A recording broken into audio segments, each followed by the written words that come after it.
Welcome back, guys. Lonestar Patriot here. Thanks for joining me.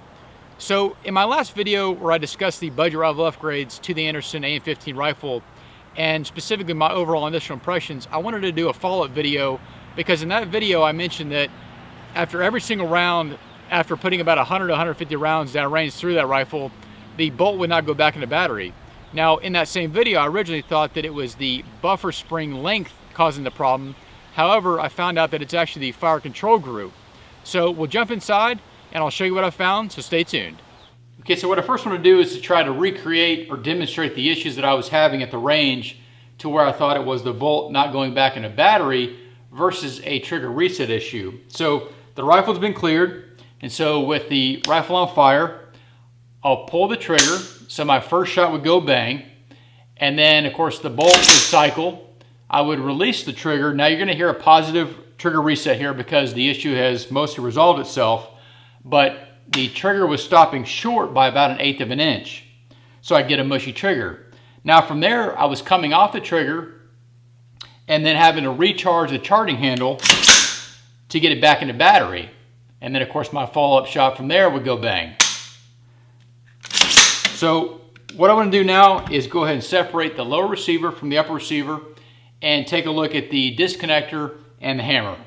Okay, so with the lower receiver separated from the upper receiver, I can now try to better demonstrate what was causing the issues with the trigger reset. Now, I'll roll in some pictures here at the end to better show you some close-ups of both the hammer as well as the disconnector down inside the lower receiver.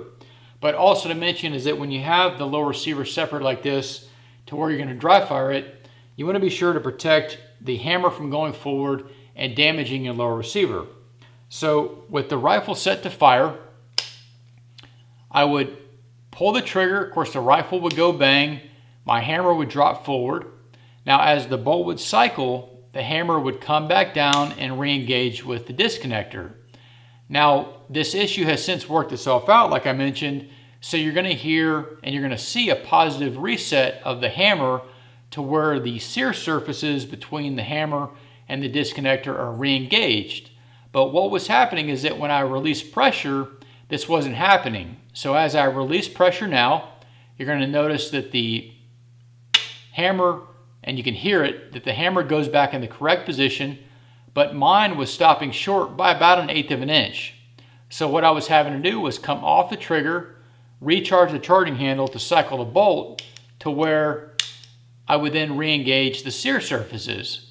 Now, to show you specifically what I think was causing the problem is that if I show you a close-up, I believe there was a burr that was right here at this point on the actual hammer that was causing just enough friction between this point and the corresponding point on the disconnector to where it wouldn't release the hammer in the correct position to re-engage the sear surfaces.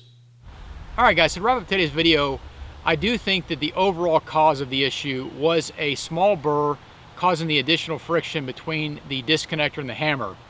Now, I want to talk briefly about Anderson's customer service experience. Overall, I had a great experience. Now, the way the process works is that you have to actually fill out a form online to get in touch with Anderson. So I was a little bit disappointed initially that they don't have a phone number listed on their site. However, it took about 2 days for the gentleman to get back to me. He actually called me and I discussed the issue with him, of course. He originally suggested that I send the rifle back for repair.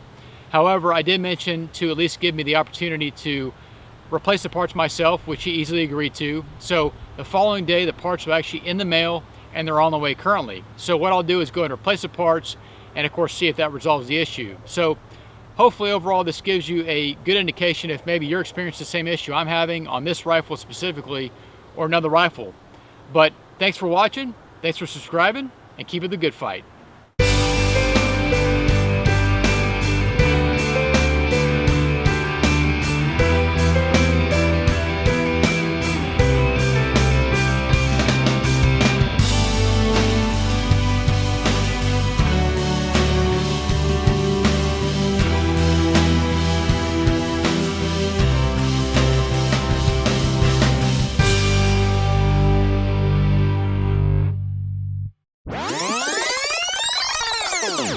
In terms of not being able to have follow-up shots.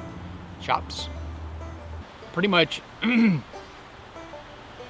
the bolt would no go. Low receiver. Now I'll mention that I'm gonna